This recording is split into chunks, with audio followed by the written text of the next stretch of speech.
you're all doing well. This video, I'm going to talk about something a little different. I'm going to talk about CAS activities which you can do at home. Now, I know some of these may be something you already know about, but I'm going to elaborate a bit more on them in case you haven't tried. I'm going to give you a few maybe extra ideas, hopefully, that you can use to complete your CAS syllabus. And why I decided to do this is mainly because the world that we're living in right now, or at least the world that I lived in a few months ago, where everything was shut down, yet life had to go on like it normally would. So basically what we were expected to do is to continue as normal in abnormal circumstances, if you may. And for a large part in many countries, that is still the case, right? COVID still rages on, social distancing rules still apply, limits to public gatherings still apply. So this is the case in many countries. And I know for the next few years, at least for the class of 2022, November 2021, even maybe November 2022, hopefully not, but there's a large possibility that the way that world is moving right now, it's going to continue to be a post-pandemic state even until November 2022. And that's why I think this is really important, because CAS is extremely important. Without CAS, you can't get your diploma. And in the case of, I think, if you're doing courses program, I believe it's called service project. I can't exactly remember what it is, but it's something similar to CAS. Now, I have about 7 activities here that I personally did, and I've seen other people around me do as well. And these are all at home, as you can see in the title. And they don't even require many materials. For most of them, all you require is a laptop, a connection to an internet, and that's it. Maybe you can even use a tablet, or you can even do it on your phone. So that's all you need. That's how simple it is. And they are really, really effective. And they can be used in more places than just your CAS. And I'll tell you why exactly. So first, as you can see, obviously, the first two over here, we have Coursera and Edx. Now, in case you don't know what this is, these offer online courses on multiple different subjects. And the courses on this are offered by proper universities in the US, in the UK, in Canada. And at the end of the course, if you choose to pay, you get a legitimate certificate. Now, this is a great activity for CAS. It covers creativity and action. Service, I'm not so sure about, but creativity and action for sure. I'll tell you what I did. So I started with Coursera about in July of 2020, because that was the time when it was summer, and I was catching up on all my CAS work, and everything was in lockdown, so I really couldn't do anything. And then I stumbled across Coursera, and it was amazing. I did a course from Johns Hopkins University on public health, and I got a certificate at the end of it. Luckily, that was a free course, right?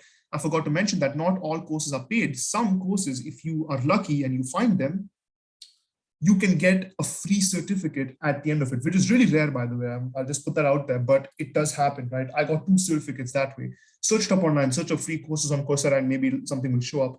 edX is the exact same thing. The layout of the courses is a bit different. Usually courses on edX are longer than the courses on Coursera, but both are incredibly amazing. Right now, I'm doing a course on political economy on edX from Oxford. Really brilliant course, amazing teachers, And what are the benefits that come out of this? One, obviously, you get a certificate, right? If you choose to pay for it, you get a certificate. Most of the times, they're not very expensive. But even if you don't pay for them, you can always get evidence that you are doing this course. Take screenshots of your laptop, and you can upload them as evidence for your CAS. So the first thing, of course, the benefit that you get is that you complete your CAS, right? This counts as a big part of your CAS. And for a lot of the time, you spend quite a few hours doing these courses. The second thing that you get out of it is additional knowledge. You can do a course on anything. And if you go on these websites, I will guarantee you that you will find something or some course which is related to what you want to do or what interests you. It doesn't necessarily have to be academic as well. You can do a course on music. You can do a course on cooking or baking, right? They're all available. I'm sure you can choose to learn a new skill. That's it. All you have to do is type it in, and it'll be on your fingertips. So that is another benefit. You can learn. It's productive, and you get something at the end of it which you can prove or put as evidence, right? The third thing is that you can actually spread out your time. Now, I know most of these CAS activities require you to give a lot of time into them, right? If you have service, right, like volunteering at a library or volunteering at a charity, right? It does take up a lot of time. These are very noble deeds, but as an IB student, time is something that not a lot of us have. So Coursera and Edx are a great example of how to utilize your time effectively because one, the modules, right? You don't have to complete them in one go. You can take your time. You can do it how you please. You can do one course in a month, right? Spend maybe 2 hours on the course in a week, and you can go according to your pace. And the time they give you to complete these courses is also very long. It extends like over 6 months most of the times. So they understand that you have other things to do and they don't pressurize you a lot for it. That's another benefit of doing these online courses. And last but not least, doing extra work in your subject. If you choose to do a course in your subject area, or even if you don't choose to do a course in a subject area and you choose to acquire a new skill, these things look great on your college applications. Amazing. A lot of students reached out to me the other day requesting for advice with college essays. And I told them, if you don't have activities, please go and do online courses. They look amazing. They show that you've taken initiative. They show that you have done further studies into your topic. And most of all, it shows that you're interested in what you want to do. You're not just doing it for the sake of it or because someone is telling you to. You're doing it because you're interested. That's what it shows the college. And hopefully that is true as well. So, for example, when I did my course from Johns Hopkins on public health, I am interested in medicine and the health of the world. And that's what I plan to do in the future. So again, it shows that I have interest in that subject and I take initiative to do things outside academics in my particular subject. And that's what universities really want. It looks great on your university application, and you can even put it on your CVs later in life that I got a certificate or I did a course in this, and it helps you a lot. So trust me. So these are the benefits of online courses. And at the end of it, you really feel like you have achieved something. And sometimes you like the professors that teach you so much that you might even want to attend that university. That happened to me for one university. Unfortunately, because of geographical constraints, I couldn't attend it. But definitely in the future, for my post-grad, I'm definitely considering it. So that's one benefit. Now, next thing I'm going to look at is podcasts. Podcasts are extremely common. I have seen and have even been on many podcasts of my friends, and I've even assisted younger students by being a guest on their podcast as a graduated IB student.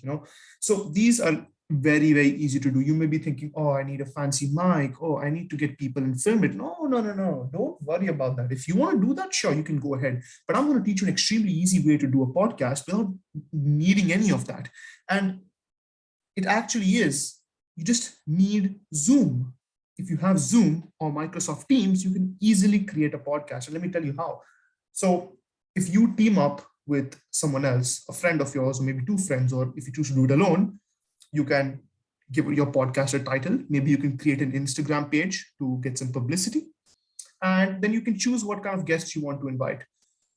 You can be a podcast like Joe Rogan. I don't know if you've seen Joe Rogan's podcast. They are pretty good. And he has different guests, very famous guests, I think weekly.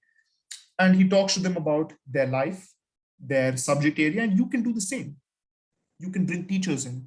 You can bring your parents in. I'm sure all of your parents are very successful people, so you can bring your parents in. You can bring relatives in. You can bring friends, family, people who have a lot to discuss, people who have done or who have achieved something very significant in their life to talk about that, because that's something that makes podcasts very interesting, right? So you can do that. And you can invite them on this Teams call or a Zoom call, and you can start recording the Zoom call. And you just talk, have a conversation like I am having with you right now, except of course this is in video form. You can have this conversation on a Zoom call with someone else and just keep recording it. At the end of it, you stop the recording will be saved in your computer, and you can upload the recording on SoundCloud. And that's it, there you go, you have a podcast. You don't need fancy equipment. You don't need the person to even be there with you. You just need to coordinate a time and a place, and boom, you have a podcast. So this is a great activity for CAS. Very simple, very interesting, And of course, the evidence itself is the podcast. You don't really have to provide any evidence. Maybe you could see your notes. You could provide your evidence as notes, maybe notes of questions you wanted to ask the person, maybe notes of what the person said if you choose to take them down. And in addition to this, you get to learn about someone else, about their life, about their failures, their successes, and so on and so forth. So it's really a great opportunity. And in fact, if you want to even go a step further, you can make this your CAS project, right? A CAS project requires you to cover creativity, action, and service. And usually a CAS project is done in collaboration with another person. So if you can collaborate with a friend or two friends of yours and come up with a really innovative podcast where you bring on some pretty important guests, or even frequently bring on guests every week or so, and post these on SoundCloud, there you go. You have a CAS project done. Do this for a month, and that's it. Your CAS project is over. You don't have to worry about it, and it's a fun way to do it as well. So that's for podcasts. I have a friend of mine who did this, as I mentioned before. I even went on their podcast. Very interesting, very fun to do. Yeah, great CAS activity that you can do at home. Next one. This is blogging. Now, I know this is pretty common, right? I'm sure you've all heard of blogs. I'm sure maybe you even visit blogs to get information. And this is a great way to do a CAS activity. And in fact, I have my own blog. I started this about a year ago. This is my blog over here. I post articles related to science and societal topics and things that I observe in the world. And it's just my thoughts. It's my take on things. It's about science, about different things. I've posted about 6 articles over here. And it's been great. It's been a great experience. I never started this blog with the intent of it being a CAS activity.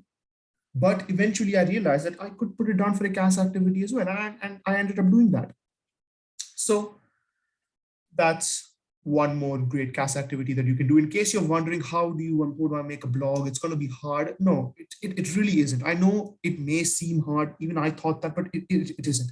I'll give you a good website that you can go to start your first blog. You can go to wordpress.com. You can get a free website link to your own blog, and you can edit it. And I know it's a bit hard to get started. By hard, I mean it takes a bit of time to get used to the software, but it's really, really easy. Hundreds and thousands of people do this every day, and so can you. It just requires you to invest a bit of time into it, maybe 2 or 3 hours initially to get your whole website set up, to get the pictures, the aesthetics of the website, how you want it to look, and so on and so forth. And if you want to do that, maybe ask one of your tech savvy friends to do it for you. And maybe you can reach out to me and ask me to do it for you. But of course, I'll have to charge you a fee for that. But I would highly recommend you to check this out. If not WordPress, you can even visit Wix. I'm sure you've seen their ads on YouTube. It's everywhere.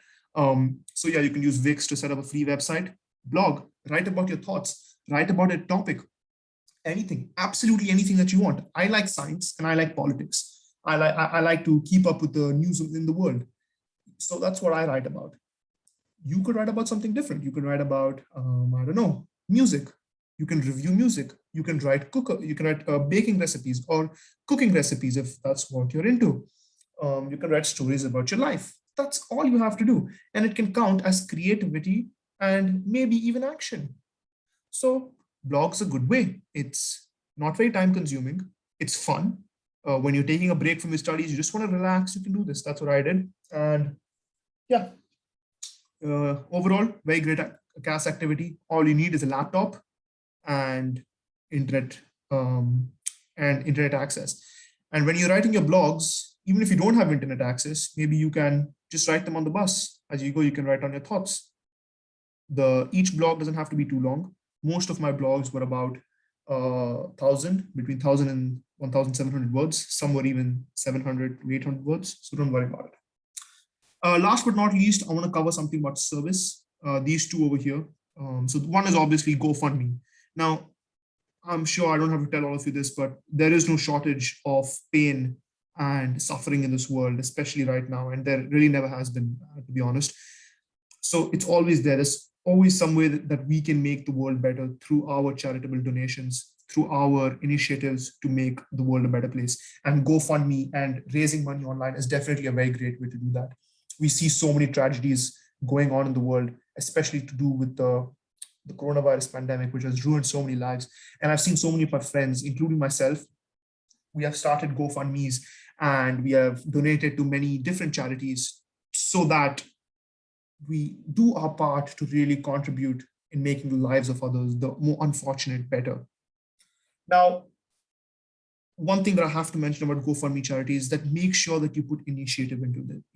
If you want to use it as a CAS, if you want to show it that you've done a service, put initiative, right? Make sure you aggressively advertise your GoFundMe so that more and more people gain exposure to it. Start an Instagram page, advertise on Instagram, right? Get donations, set a goal, maybe $10,000, maybe $1,000, maybe $100,000 if you're feeling really adventurous, right?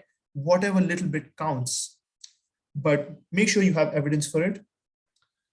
Show your planning, collaborate with someone if that helps. And yeah, but please make sure that the money that you raise goes to the charity. And after you give the money, that's again, further evidence. Take a screenshot of your receipt that went to the charity. And it's great all around CAS activity. Doesn't take a lot of time. It's not very hard to set up a GoFundMe. If GoFundMe is not available in your region, there are many other charity or crowdsourcing websites which you can access. So please consider this. This one is math tutoring. Now, I know you may be asking me, wait, why math tutoring? I'm not very good at math. How am I going to tutor someone else? Well, I'm not asking you to tutor someone on rocket math or calculus or some extremely difficult type of mathematics. I'm just asking you to tutor a maybe 7th grader or 8th grader, if it's possible, in maths. And I say maths because the thing is that math has been so standard for all students, right? Some students didn't do biology, some students didn't do physics, some students didn't do chemistry, some students didn't do history, so on and so forth. But math is standard, right? Everybody has done math regardless of what grade you are, and we still continue to do math. Everybody does it. That's why you can be assured that you will find someone or some child in a younger grade who needs help with math. And the best part is that you know how to help them because you have been through the exact same thing. That's why I suggest math tutoring. And you may be asking me, wait, for math tutoring, don't you need to meet with the person? Well, as you can see in this picture, it's online. Everything is online now. I started a IB help club in my school. I was the elected head boy. So as one of my initiatives to make the school a better place, I started an IB help club on Microsoft Teams. And I provided the students with different advice when they asked for it. In math, I provided them with past papers. I created a Google Drive with all these past paper files and recommended them some good websites to study from, and so on and so forth. And you can do the same, and it can count as a great CAS activity. If you collaborate with someone else, you could even make it a CAS project. So this is a good CAS activity that you could consider. I know it is a bit time consuming, but it's really good activity. You're doing someone else a good help by making them better at math. And math that shouldn't even be too difficult, right? Maybe division or fractions or something that they may struggle with in the beginning stages. So that's it for this video. Thank you so much for watching. I hope that you implement one of these CAS activities in your own schedule. And I hope these help you out in finishing your CAS perhaps a little more easily. And if you were stressed about finishing CAS before this, I hope that I've taken away some of the stress by giving you a few activities that you could do from the comfort of your home with just a laptop and internet connection. Thank you so much for watching. I'll see you in another video with perhaps another topic. And that's it. Take care of yourselves and goodbye.